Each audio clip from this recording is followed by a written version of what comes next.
اعوذ باللہ من الشیطان الرجیم، بسم اللہ الرحمن الرحیم۔ وَكَذَلِكَ جَعَلْنَا فِي كُلِّ قَرْيَةٍ أَكَابِرَ مُجْرِمِيهَا لِيَمْكُرُوا فِيهَا وَمَا يَمْكُرُونَ إِلَّا بِأَنفُسِهِمْ وَمَا يَشْعُرُونَ۔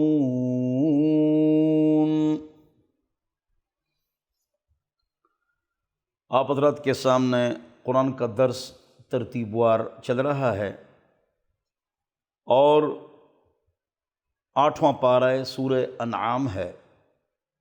اللہ تعالیٰ مجھے اور آپ کو عمل کی توفیق عطا فرمائے۔ آیت نمبر 123 ہے۔ پاک رب کا پاک ارشاد ہے، اور اسی طرح ہم نے ہر بستی میں وہاں کے مجرموں کے سرغنوں کو یہ موقع دیا ہے کہ وہ اس بستی میں مسلمانوں کے خلاف سازشیں کیا کریں، لگے رہیں، اور وہ جو سازشیں کرتے ہیں در حقیقت وہ کسی اور کے نہیں بلکہ خود ان کے اپنے خلاف پڑتی ہیں۔ وَلَا يَحِيقُ الْمَكْرُ السَّيِّئُ إِلَّا بِأَهْلِهِ، جو کسی کے لیے گھڑا کھودتا ہے وہ اسی میں خود گرتا ہے، جبکہ ان کو اس کا احساس نہیں ہوتا۔ وَمَا يَشْعُرُونَ، کوئی کسی کو نقصان پہنچاتا ہے وہ اپنے آپ کو نقصان پہنچاتا ہے۔ اللہ ناراض، اور گناہ کی سزا دنیا میں بھی ملتی ہے۔ اور جب بھی ان مشرکین کے پاس اللہ رب العزت کی طرف سے کوئی نشانی آتی ہے تو یہ کہتے ہیں کہ ہم اس وقت تک ہرگز ایمان نہیں لائیں گے جب تک اس جیسی چیز خود ہمیں نہ دے دی جائے، یعنی ہم بھی رسول بن جائے، نعوذ باللہ من ذالک، جیسی اللہ رب العزت کے پیغمبروں کو دی گئی تھی۔ حالانکہ اللہ ہی بہتر جانتا ہے کہ وہ اپنی پیغمبری کس کو سپرد کرے۔ لا ینال عہد الظالمین، ظالموں کو رسالت اور نبوت نہیں ملتی، تو گناہ کبیرہ کا بھی مرتکب نہیں ہوتا، نہ گناہ صغیرہ کا مرتکب ہوتا ہے کوئی نبی۔ یہ تو مشرک ہیں، ان کو کیسے ہدایت ملے گی، اور ان کو کیسے رسالت اور نبوت ملے گی؟ جن لوگوں نے اس قسم کی مجرمانہ باتیں کی ہیں ان کو اپنی مکاریوں کے بدلے میں اللہ کے پاس جا کر ذلت اور سخت عذاب کا سامنا ہوگا۔ الغرض، جس شخص کو اللہ رب العزت ہدایت تک پہنچانا کا ارادہ کر لے اس کا سینہ اسلام کے لیے کھول دیتا ہے، جس کو ہدایت ملے گی تو اس کو ملے گی جس میں طلب اور عاجزی ہو، اور جس کو اس کی ضد کی وجہ سے گمراہ کرنے کا ارادہ کر لے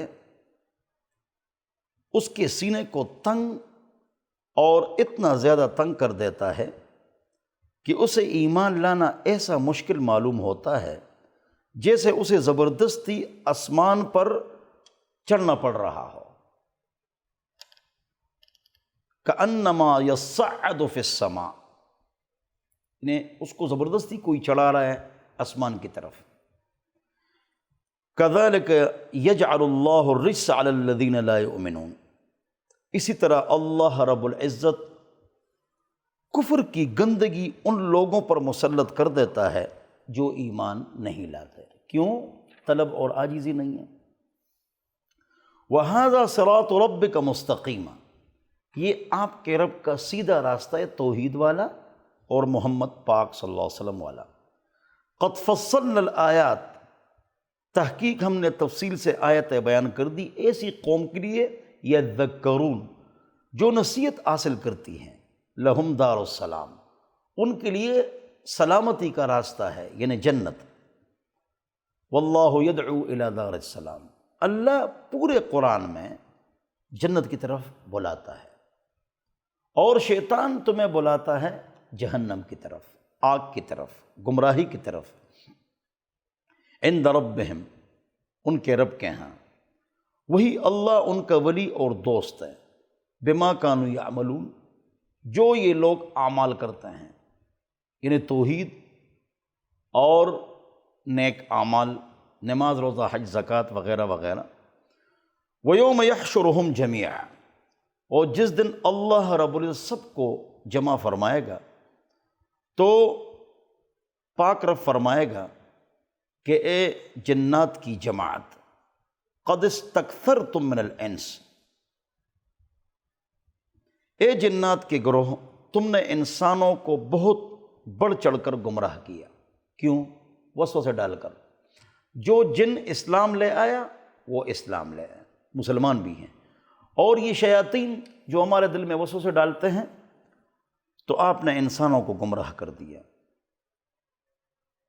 وہ کہیں گے اے ہمارے پروردگار، ہم ایک دوسرے سے خوب مزے لیتے رہے ہیں، اور اب اپنی اس میعاد کو پہنچ گئے ہیں، قیامت آ گئی جو آپ نے ہمارے لیے مقرر کی تھی، قیامت یہ دن۔ اللہ فرمائے گا اب آگ تم سب کا ٹھکانہ ہے، جس میں تم ہمیشہ رہو گے، الا یہ کہ اللہ کچھ اور چاہے۔ یقین رکھو کہ تمہارے پروردگار کی حکمت بھی کامل ہے، علم بھی کامل ہے۔ وَكَذَلِكَ نُوَلِّي بَعْضَ الظَّالِمِينَ بَعْضًا، اور اسی طرح ہم ظالموں کو ان کے کمائے ہوئے اعمال کی وجہ سے ایک دوسرے پر مسلط کر دیتے ہیں۔ یا معشر الجن والانس، اے جنات اور انسانوں کی جماعت، الم یأتکم رسل منکم، کیا تمہارے پاس پیغمبر ایلچی نہیں آئے تھے تم میں سے؟ وہ تمہارے اوپر میری آیات کو تلاوت کرتے تھے اور تمہیں ڈراتے تھے اس دن کی ملاقات سے۔ لقاء یومکم ھذا قالوا، وہ کہیں گے شہدنا، ہم نے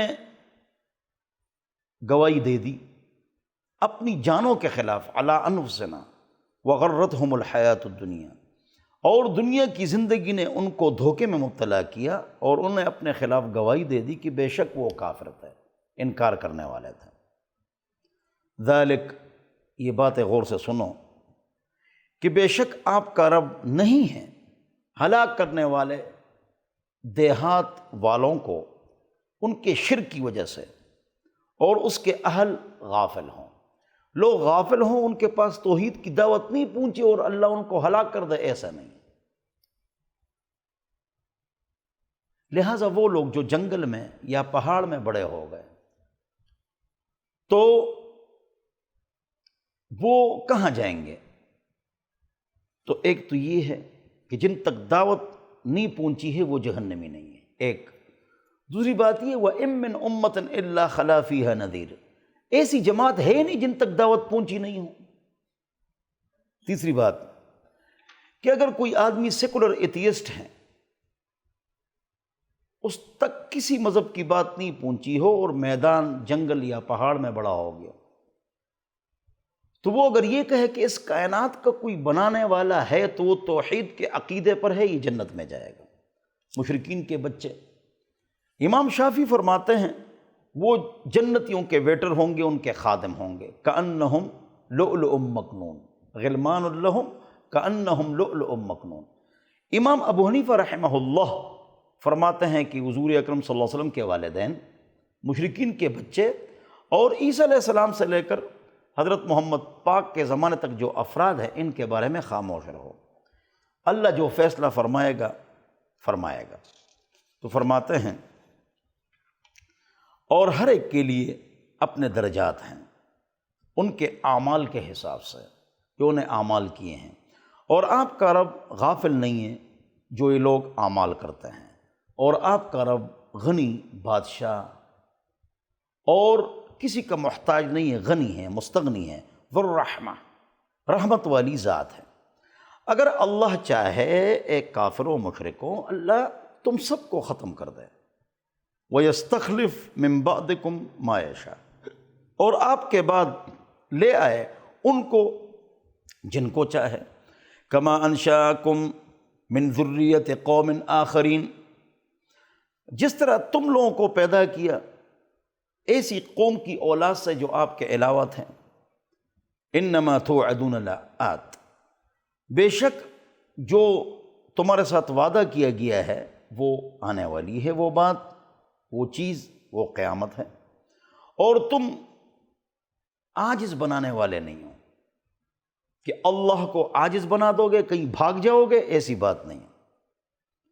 کہہ دو اے میری قوم عمل کرو اپنی جگہ پر، بے شک میں بھی عمل کرنے والا ہوں، ان قریب تم جان لو گے۔ من تکون لہ عاقبۃ الدار، جس کے لیے آخرت کا جو گھر ہے اس کا انجام ہے۔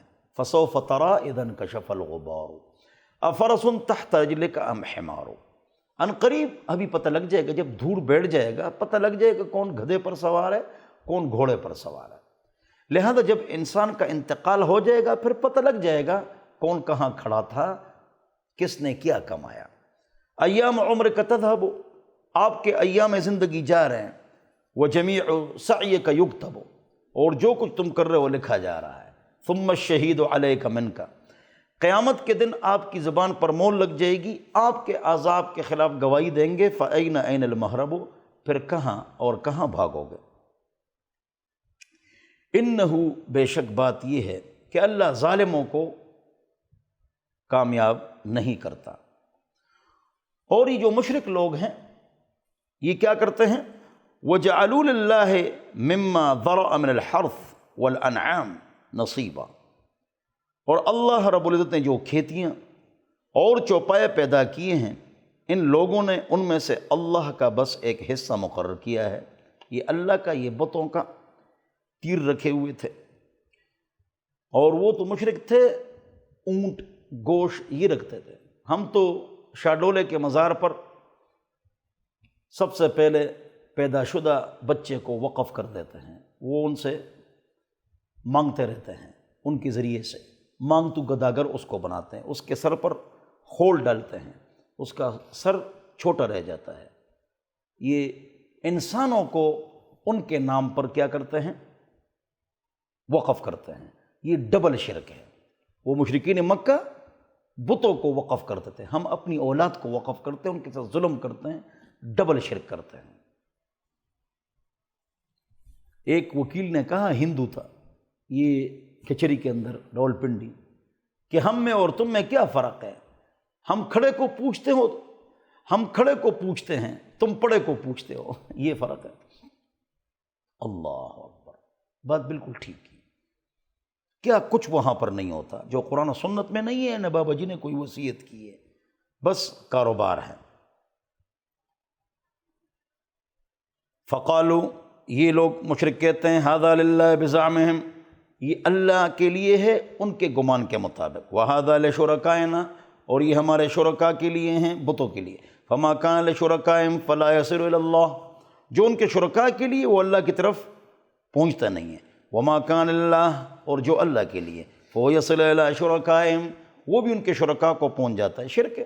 ساء ما یحکمون، بہت برا ہے جو وہ فیصلہ کرتے ہیں۔ وَكَذَلِكَ زَيَّنَ لِكَثِيرٍ مِّنَ الْمُشْرِكِينَ قَتْلَ أَوْلَادِهِمْ شُرَكَاؤُهُمْ، اور اسی طرح مزین کر دیا ہے کس نے؟ شُرَكَاؤُهُمْ، ان کے شرکاء نے، جو اللہ کے شریک انہوں نے بنائے ہوئے ہیں۔ کیا مزین کر دیا ہے شرکاء نے؟ قتل اولادہم، ان کی اولاد کا قتل، اپنی اولاد کو قتل کرتے ہیں۔ ان کو رزق کون دے گا؟ اور بچیوں کو بھی قتل کرتے ہیں۔ چند قبیلے تھے جو بچیوں کو زندہ درگور کرتے تھے، پورا عرب نہیں، غلط مشہور ہے۔ حضور اکرم صلی اللہ علیہ وسلم کی پھوپھی، خالہ، چچیاں یہ ہیں، تو مزین کر دیا ہے۔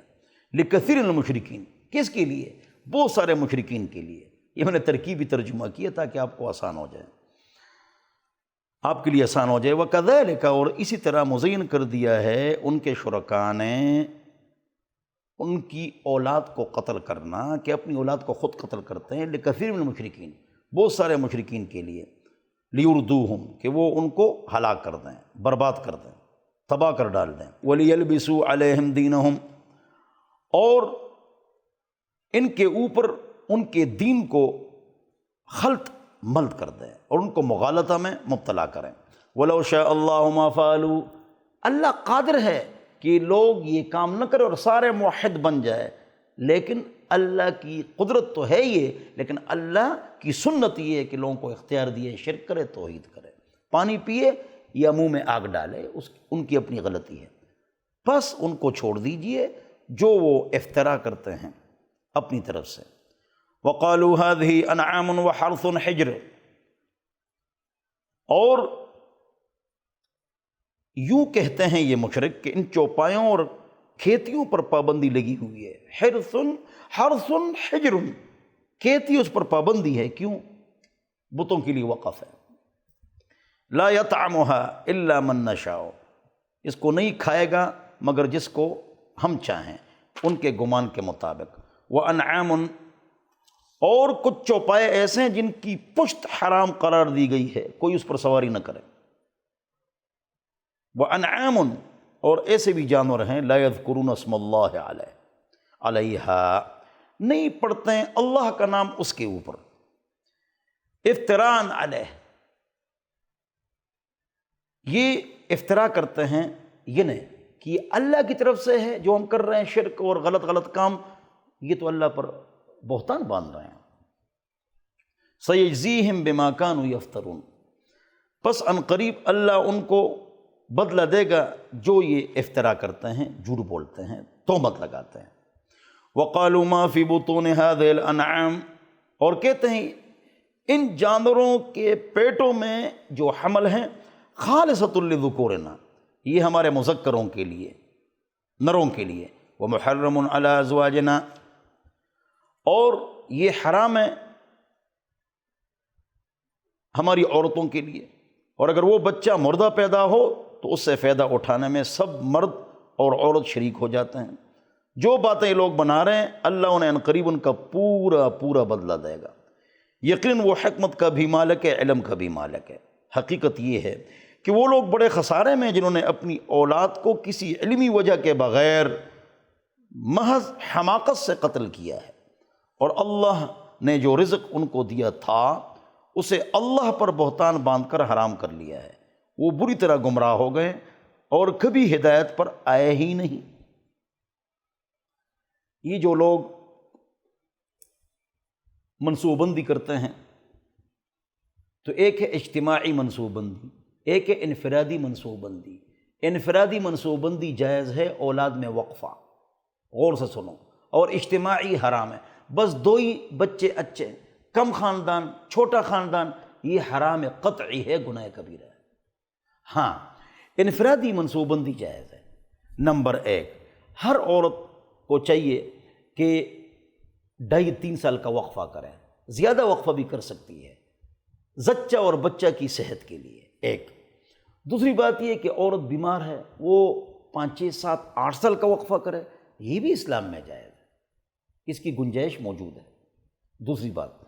تیسری بات، بڑے آپریشن سے بچے پیدا ہو رہے ہیں، ڈاکٹر کہے اب 5واں بچہ پیدا ہوگا تو عورت مر جائے گی، تو وہ مستقل اگر منصوبہ بندی کرے، بالکل سب کچھ ختم کر لے، تو یہ جائز ہے۔ معمول کی منصوبہ بندی کے لیے ٹی لگانا، یہاں ٹیبلٹ رکھنا، یا مختلف طریقے ہیں آپ سمجھتے ہیں، تو وہ جائز ہے۔ 2.5 سال کا وقفہ، بیمار ہے، کوئی مسئلہ ہے تو 5-6 سال کا وقفہ، اور مستقل منصوبہ بندی بھی جائز ہے اس عورت کے لیے انفرادی جو کیا ہے مر جائے گی، بڑے آپریشن سے بچے پیدا ہو رہے ہیں تو 5واں بچہ ڈاکٹر کہتے ہیں پیدا نہیں ہو سکتا، اس لیے۔ اگلی بات یہ، حمل ہو گیا اس کو ضائع کرنا، 120 دن سے پہلے حمل کو ضائع کرنا گناہ کبیرہ ہے۔ 120 دن کے بعد، 4 مہینے کے بعد حمل کو ضائع کرنا، یہ قتل کی سزا ہے اس پر، گویا کہ آپ نے قتل کیا، اس میں سانس آ گئی، روح آ گئی۔ لیکن اگر ناگفتگی ہی تکلیف ہے، عورت کو مر جائے گی، یا عضو معطل ہو جائے گا، یا ضروری بات حمل ٹھیک نہیں ہے، غلط حمل ہے، سمجھ گئے؟ وہ بچہ اگر پیدا ہو جائے گا بہت سارے خاندان قتل ہو جائیں گے، قتل و قتال ہو جائے گا، عقل مند کے لیے اشارہ کافی ہے، تو اگر اس کو بھی ضائع کیا جائے تو جائز ہے۔ عورت کی ناگفتگی تکلیف ہو تو وہ بھی جائز ہے۔ یا ایک بچہ ہے نیک، 3-4 ڈاکٹر سے مشورہ کرو، اگر ایک ڈاکٹر آپ کو کہے اس کا سر ہی نہیں ہے، دل ہی نہیں ہے، اس طرح باتیں کرتے، یہ ایسی بیماری ہے کہ باقی 3 بچوں کو ہو چکی اور وہ فارغ ہو چکے کروڑوں روپے سے اور جائیداد سے، تو اس کو بھی اگر ضائع کروا دیا جائے تو جائز ہے۔ یہ اسلام میں جائز ہے، اسلام میں سختی نہیں ہے، صرف اجتماعی منصوبہ بندی حرام ہے، انفرادی یہ گنجائشیں موجود ہیں۔ اسی طرح میں کہتا ہوں، علماء مجھ سے اختلاف بھی کرتے ہیں، ایک علاقہ ہے، گاؤں ہے، وہاں تربیت کا ماحول ہی نہیں ہے، بچے پیدا ہو رہے ہیں سارے ہیروین، نشہ، چرسی، بدماش بن رہے ہیں۔ اس لیے فتح عالمگیری میں لکھا ہے کہ وَيَجُوزُ لِفَسَادِ الزَّمَانِ، جب زمانے میں فساد آ جائے، علاقہ آپ دیکھ رہے جو بچہ پیدا ہو رہا ہے وہ بدعمل بن رہا ہے، اس میں اگر گنجائش دے دی جائے تو یہ ٹھیک ہے اور درست ہے۔ اس لیے حضور اکرم صلی اللہ علیہ وسلم زیادہ امت پر فخر کریں گے نا، ٹھیک ہے نا؟ کون سی امت پر؟